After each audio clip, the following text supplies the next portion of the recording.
Myself Srija MR. I am working as lecturer in Polymer Technology. On behalf of Department of Collegiate and Technical Education, I am undertaking the course Polymer Science Lab, experiment number 2, Determination of Viscosity by Oswald Viscometer. Course outcome: to understand the concept of viscosity. Table of content, aim of the experiment, principle, procedure, observation and calculation, and result. Viscosity. Determination of viscosity by Oswald Viscometer.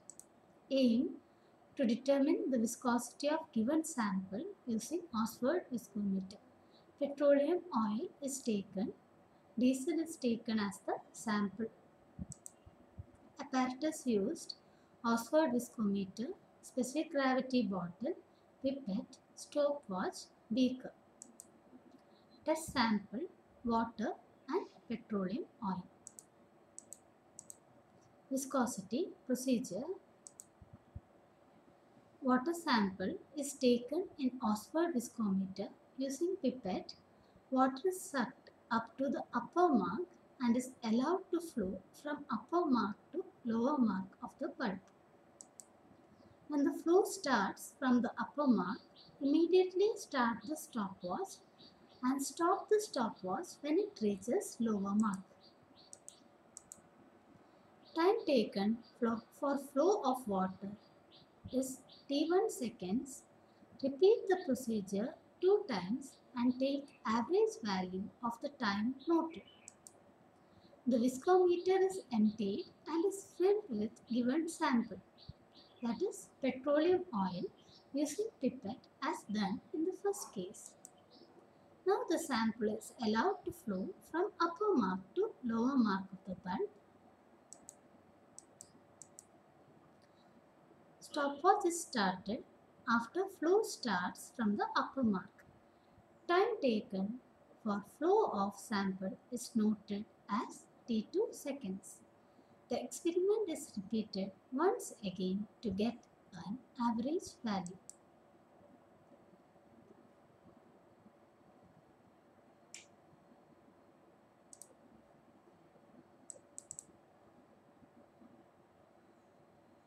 So, first we have to calculate the specific gravity of diesel, the petroleum oil chosen, which is the sample chosen.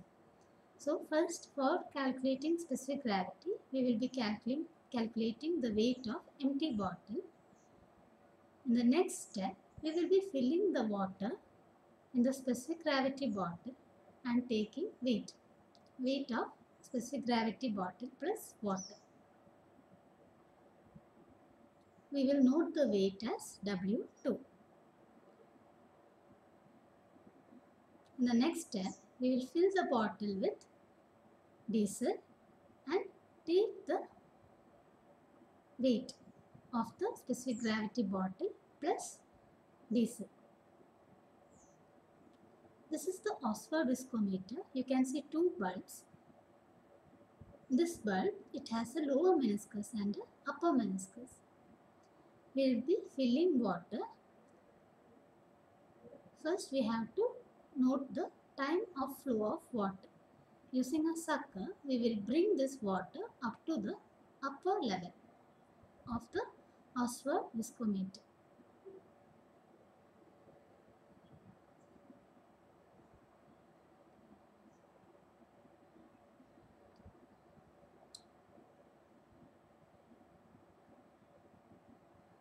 We are using a sucker and we are bringing the water to a upper level of the meniscus, upper level of the bulb. Now from there we will be starting the stopwatch and we will note the time of flow from upper level to the lower level, lower mark, upper level to lower mark. The time taken of flow of water is noted from the upper level to the lower level of the bulb. 2 markings are there. That time is noted as T1 seconds. We have to stop the stopwatch when the water reaches the lower marking. That is 2 to 3 readings are taken for noting the time of flow and an average value is noted. Stopping the stopwatch and noting the time, that is T1 seconds. Next, diesel is taken and in the same way, using a sucker, it is made to reach the upper level of the bulb.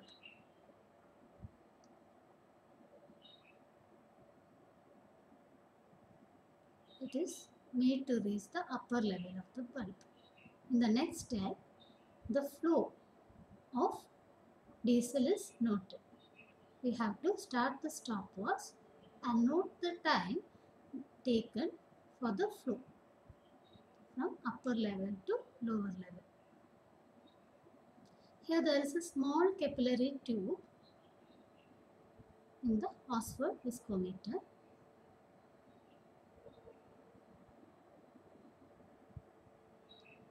So this reading also, the time taken of flow of diesel is taken as T2 and we will be repeating 2 to 3 times. And when it reaches the lower meniscus, we will be stopping the stopwatch and noting the time. A mean time is calculated.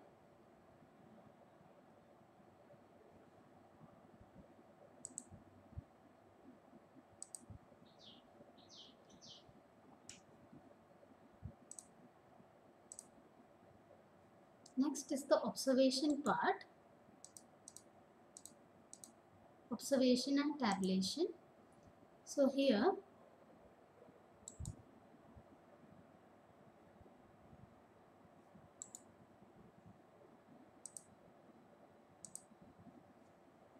so you can see trial number, time taken of flow of water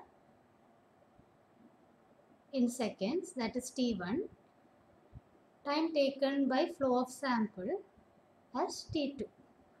So T1 is 82 seconds,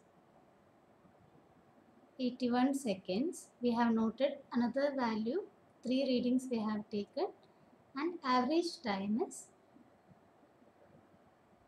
82 seconds.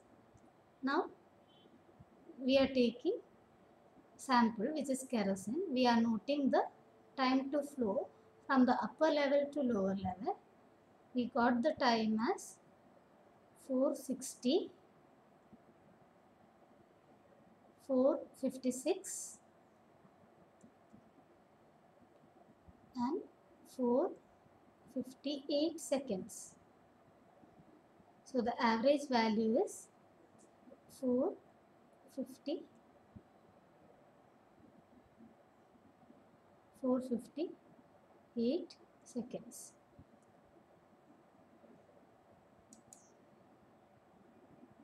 Next, first we have to calculate D2, which is the density specific gravity of sample. So first the weight of empty specific gravity bottle is noted.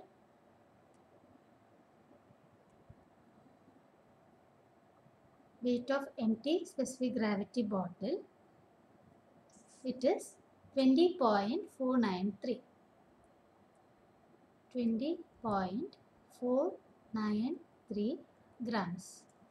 And W2, weight of water plus bottle is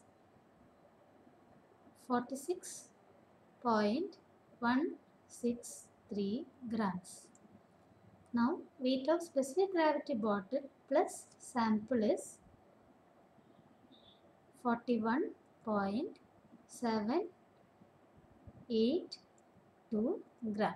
One is empty weight, the second one is plus water, specific gravity plus water, third is specific gravity bottle plus sample which is diesel. Now for calculating D2, it is W3 41.782 782 minus 20.493 the whole divided by 46.163 minus 20.493, and D2 we receive it, the value of D2 is 0.829.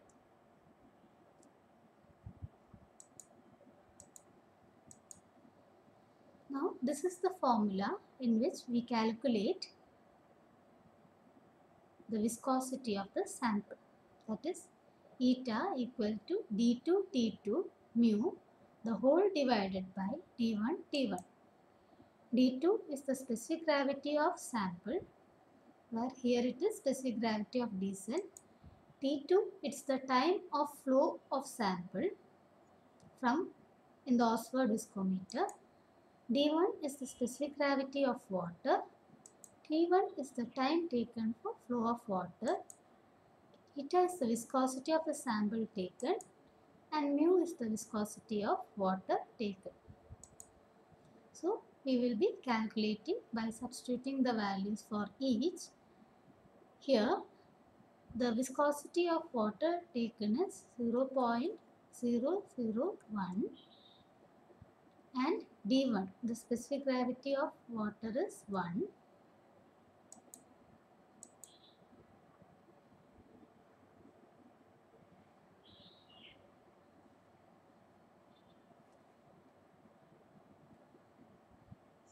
So we will be substituting in this equation, that is D2, which is 0.829 into T2. T2 is 458 seconds into mu 0.001 the whole divided by D1, which is 1, into T1, which is 82 seconds. The answer we get is 4.63 into 10 raised to minus 3 Pulse.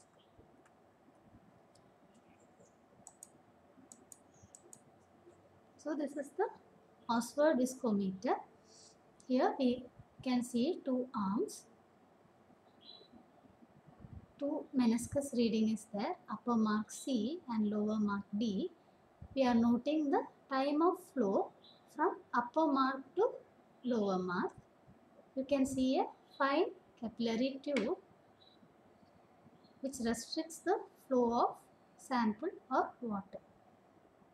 So first we will note with water, and second we will note the time of flow of petroleum oil, which we have taken it as diesel. Thank you.